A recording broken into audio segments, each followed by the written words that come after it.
Hello again. Welcome once again to the YouTube channel, Have You Not Read? This is the third in a series on what is Freemasonry, is the title of this series. What is Freemasonry? That's a question a lot of people ask. Well, so far in the first two videos, we have seen that Freemasonry has secret oaths, rituals, and handshakes, that there are the first 3 degrees where the candidate is presented first as an entered apprentice. He proceeds then to the 2nd degree, and upon completion of his studies of Masonic law, he is now ready as a candidate for the 3rd degree, where he swears a number of oaths and loyalty to the lodge that he will be attending.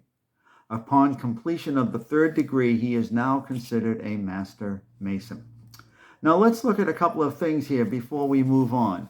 I'm going to give you some quotes from a book I mentioned previously, and that is called World Religions and Cults, Counterfeits of Christianity by Bodie Hodge and Roger Patterson. They have quoted here in this book from the Nevada Rituals of 1984.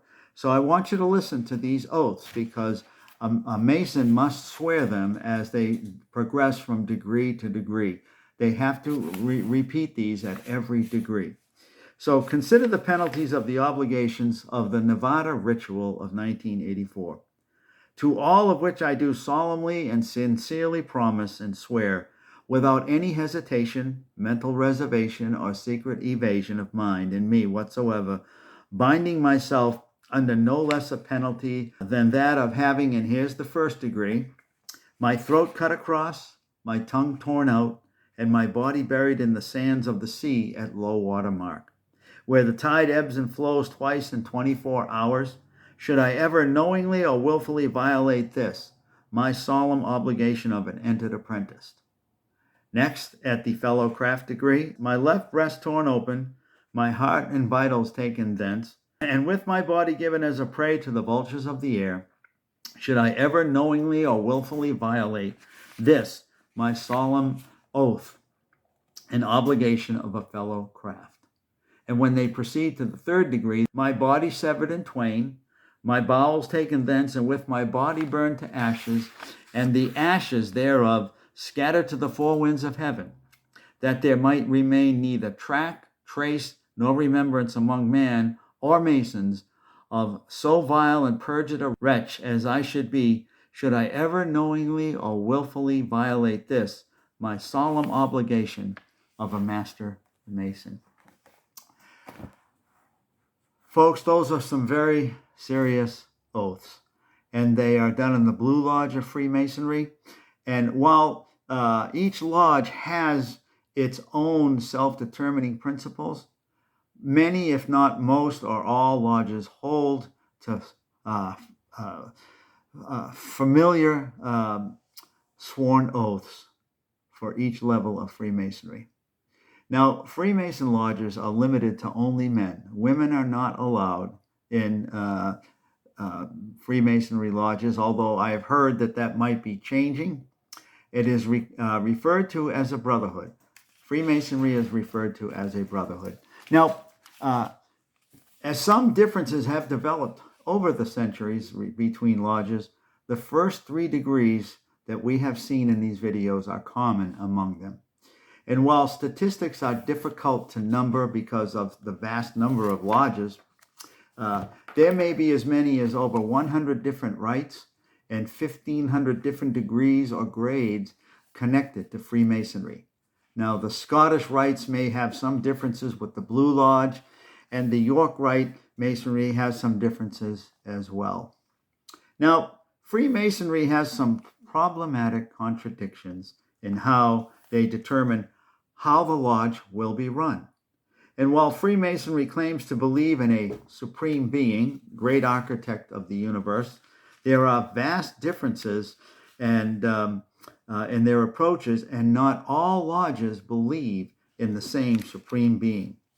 Listen to this quote from Carl Claudy in Introduction to Freemasonry, and he writes this: In his private petitions, a man may petition God, or Jehovah, Allah or Buddha, Mohammed or Jesus. He may call upon the God of Israel or the first great cause. In the Masonic Lodge, he hears petitions to the great architect of the universe, finding his own deity under that name. 100 paths may wind upward around the mountain and at the top where they meet. Now, that leaves really wide open a wide diversity of how each temple will be operated. And here is a quote from Albert Pike's book, Morals and Dogmas of Freemasonry. And he had this to say about this subject. The Bible is an indispensable part of the furniture of a Christian lodge only because it is the sacred book of the Christian religion. The Hebrew Pentateuch in a Hebrew lodge, the Quran in a Mohammedan one, belong on the altar. The obligation of the candidate is always to be taken on the sacred book or books of his religion, that he may deem it more solemn and binding, and therefore it was that you were asked of what religion you were. We have no other concern with your religious creed. Now, did you hear what he said? Freemasonry does not oppose books other than the Bible being placed on the altar in the temple. Whether it's the Bible or the Book of Mormon or the Quran or the Hindu Vedas or whatever you prefer. They are not recognized as literal truth, by the way, any of these books, but they are rather honored as quote-unquote symbols of truth. Now, Albert Mackey, in his book, Revised Encyclopedia of Freemasonry, said, in the American system, the Bible is both a piece of furniture and a great light.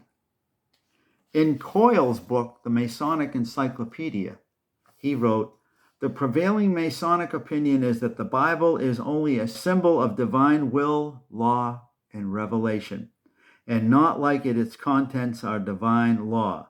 So far, no responsible authority has held that a Freemason must believe the Bible or any part of it. There it is.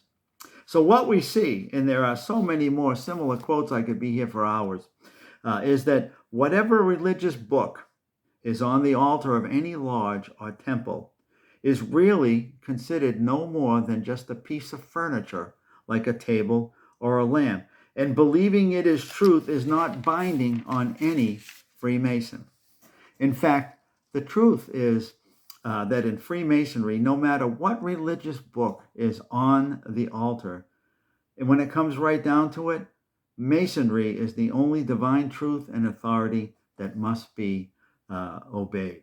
So in conclusion on this video, virtually all Masonic authorities agree on these three things right here. The Bible is only a symbol. A Mason is not required to believe the teachings of the Bible. That a number of other books may be recognized or substituted for the Bible on their altar, depending on what the lodge holds to. We still have much more to look at in the upcoming videos.